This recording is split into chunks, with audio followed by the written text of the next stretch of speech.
Assalamualaikum students, welcome once again to our YouTube channel यूनानी scholar. I am doctor Bushra Abrar, BMSMD इल्मुल अदफिया। तो चलिए students, आप लोग सभी जानते हैं हम लोग इस टाइम इल्मुल मुस्तअदला में क़वामी दवाएं उन्हें बनाने की तरकीब ये हम टॉपिक पढ़ रहे हैं। इसमें हम बहुत सारी क़वामी दवाओं के बारे में पढ़ चुके हैं। आज हम पढ़ेंगे गुलकंद के बारे में।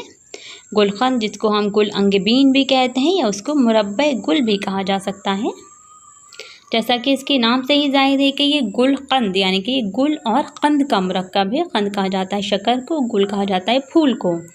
ये नीम जामिद होता है यानी कि ये सेमी सॉलिड होता है। इसका क़वाम गुलकंद का ऐसा बनाया जाता है कि जिसको हम आसानी से इसको चम्मच की मदद से निकाला जा सकता है। चुनांचे इसका क़वाम जो होता है लऊक और माजून के बीच में रखा जाता है, यानी कि इसका जो गुलकंद का हमारा क़वाम होता है वो लऊक से तो ज़्यादा होता है और लेकिन माजून से कम गाढ़ा होता है। जिस तरह से हम फलों को प्रिजर्व करने के लिए उनका मुरब्बा तैयार कर लेते हैं, इसी तरह से फूलों को भी हम क़वाम में महफूज कर लेते हैं। इसे गुलकंद कहते हैं हम, जो कि दरअसल फूलों का मुरब्बा है। जिस तरह से फलों का मुरब्बा तैयार करते हैं, इसी तरह से गुलकंद फूलों का मुरब्बा है। गुल में शक्कर या शहद की मिकदार 2 से लेके 2.5 गुना तक हम रखते हैं। जब ये तैयार हो जाता है तो इसमें हम थोड़ी मिकदार में प्रिजर्वेटिव्स भी शामिल कर देते हैं ताकि ये ज़्यादा दिनों तक हमारा गुलकंद महफूज रह सके, ख़राब ना हो। गुलकंद वैसे तो एक जनरल टर्म है, ये एक आम लफ्ज़ है जो कि किसी भी फूल से बने हुए मुरब्बे के लिए इस्तेमाल किया जा सकता है। लेकिन आमतौर पर गुलकंद से मेरा मुराद जो गुलाब के फूलों से जो गुलकंद तैयार किया जाता है उसे ही गुलकंद समझते हैं। जब दूसरे फूलों से हम गुलकंद बनाते हैं तो उसके साथ दूसरे फूलों का नाम भी जोड़ दिया जाता है। मसलन जैसे हम हार सिंगार के फूलों से गुलकंद बना रहे हैं तो हम इसमें गुलकंद के नाम में शामिल कर देंगे गुलकंद, गुल, हार सिंगार वगैरह। अब इसकी तैयारी का तरीक़ा भी देख लेते हैं।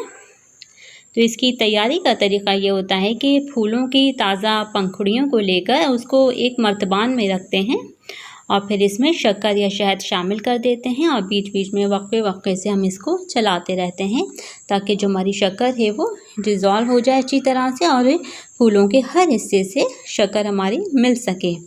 2 से 3 हफ्ते के लिए हम इसको रखते हैं। इसी तरह बीच बीच में चलाते रहेंगे 2 से 3 हफ्ते, तो हमारा जो गुलकंद है वो तैयार हो जाता है।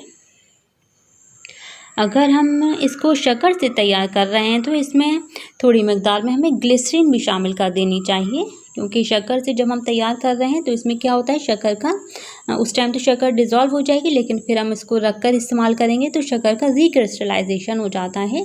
तो इसी रीक्रिस्टलाइजेशन को रोकने के लिए हम इसमें गुलकंद में थोड़ी मिकदार में ग्लिसरीन शामिल करते हैं। गुलकंद हमारा 3 तरह का होता है, जो कि इसी बात पर इसकी ये बनाई गई है इसकी टाइप्स की गुलकंद किस तरह से हम तैयार करते हैं। गुलकंद आफ्ताबी है। गुल और शक्कर को अगर हम धूप में रखकर गुलकंद तैयार कर रहे हैं तो इसको हम गुलकंद आफ्ताबी कहते हैं, यानी कि मर्तबान में हमने फूलों की पंखुड़ियाँ रखी, उसमें शहद या शक्कर शामिल करके हमने उसे बनाया है और इस मर्तबान को अगर हमने धूप में रखा है 2 से 3 हफ्ते के लिए तो हम इसको गुलकंद आफ्ताबी कहेंगे।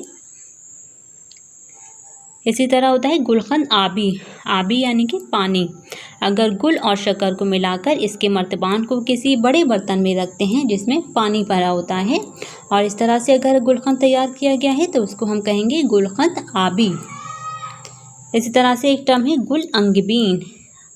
गुल अंगबीन क्या है? गुलकंद अगर शक्कर के बजाय हम शहद से तैयार कर रहे हैं, शहद से तैयार किया जा रहा है ये, तो उसी को गुल अंगबीन कहते हैं और इसको जुलंजबीन भी कहते हैं। इसी तरह से गुलकंद की जो तीसरी किस्म है जिसको गुलकंद महताबी कहा जाता है। महताब दरअसल कहा जाता है चाँद को, और अगर गुलकंद को हम चाँद की रोशनी में रखकर तैयार कर रहे हैं तो इसको गुलकंद महताबी कहते हैं।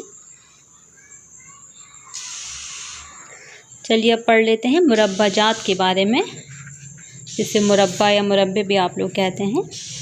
मुरब्बा जात मुरक्कब की वो शक्ल है जिसमें मुख्तलिफ़ फलों को शक्कर या शहद के क़वाम में मिलाकर महफूज किया जाता है।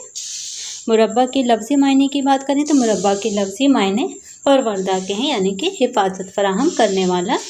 और मुरब्बा दरअसल परवरदा फल है, ये फल को एक तरह से महफूज करता है, उसकी हिफाजत करता है। चुनांचे फल को पकाकर या बग़ैर पकाए हुए उसे शीरी मादे के क़वाम में रख देते हैं। मुरब्बा बनाने की तरकीब के बारे में पढ़ते हैं। तो जिस फल का भी हमें मुरब्बा बनाना है उसको हम छील कर या वैसे ही उसको पानी में डालकर पकाते हैं। पानी में इतना पकाते हैं कि हमारा जो फल है वो गल कर थोड़ा सा नरम हो जाए और जो पानी है पानी उड़ जाए। फिर इसको शक्कर के ख़वाम में डाल देते हैं। मुरब्बा के लिए फल तैयार और पुख्ता लेना चाहिए, लेकिन इसमें एक एक्सेप्शन भी है कि आम का जो मुरब्बा बनाया जाता है वो कच्चे फल से बनाया जाता है। ओके स्टूडेंट्स, उम्मीद है आप लोगों को समझ आया होगा। अल्लाह हाफ़िज़।